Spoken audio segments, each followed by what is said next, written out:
Hey everybody, it's Andrew Puchase here, and I've improvised. I don't have my whiteboard because I'm still down in Mexico for the winter, so I've improvised with one of my notepads. And what I want to do today is I want to go over the numbers and 3 different options. So it's going to be a 3-part video series. This is part number 1 about investing in this example, a 5-bedroom, 5.5 bath London student rental.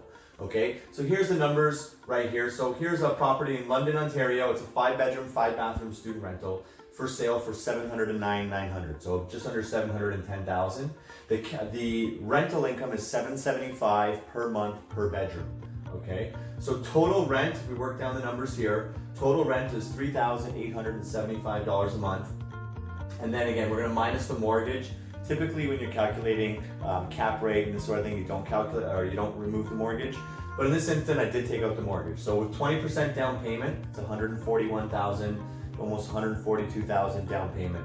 Your mortgage is $2,355 a month. The property management is $110 a month. The property taxes are $205.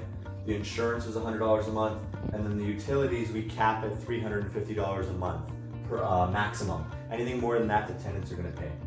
So that creates $754 a month in cash flow, $9,050 a year.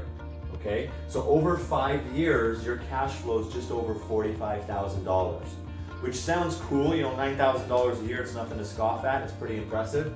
But what I really want to focus on here is the principal recapture and the appreciation. So when you calculate principal recapture, this is the mortgage pay down. Okay, so I think I did about a 3% mortgage rate. Interest rates just dropped recently, so I've written this up just before it dropped, so we're going to keep the higher rates on this one. So the first year, your mortgage or principal recaptures just over $9,800. Second year, just over $12,000. Third year, fourth year, fifth year. The total mortgage pay down after 5 years is $60,910, more or less. Okay, so about $61,000. And then you've got appreciation. And on the appreciation, I actually did it at 2% a year. And the reason I did 2% a year is because I feel like it can't be argued. Typically, everybody knows the market's going 5, 6, 7, 8% a year appreciation. And I may do a video in the future showing the difference between, let's say, a 5% appreciation compared to a 2% appreciation. But on this example, I did a 2% appreciation because the reason I did that is because really, historically, the market hasn't gone up any less than 2% a year in the lowest year. But also with a rental property, if you're increasing the rent at 2% a year, then you're actually increasing the property value. Okay, so if you have questions about that, you can reach out to me and I'll explain it in further detail. But the appreciation, again, we started at $709,900 at 2% appreciation. After 5 years, this property is going to be worth $783,786. Again, approximately, right? Minus the $709,900 that you purchased it for is just over $73,000, almost $74,000 in appreciation.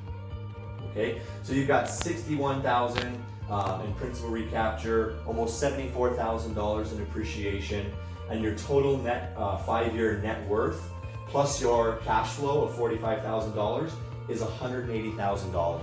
So you can see how you put $142,000 into a property, and 5 years later, it's returning an extra $180,000. On average, that's $36,000 a year. And the way I like to look at it is, you know, if I have $142,000 in cash to invest, now I've basically bought myself an employee. This piece of real estate, student rental property is like an employee that's spitting back to me $36,000 a year. This property goes to work for me, and every year my net worth increases of about approximately $36,000. Okay, so after about 4 years, you know, you've got another $142,000 to reinvest. You can purchase another property employee to work for you, and that's how you compound and grow. Okay, so on the next example, on part 2, stick around, click on the next video to watch part 2, and on part 2 I'm going to explain using a HELOC and a refinance on a property. All right, stay tuned.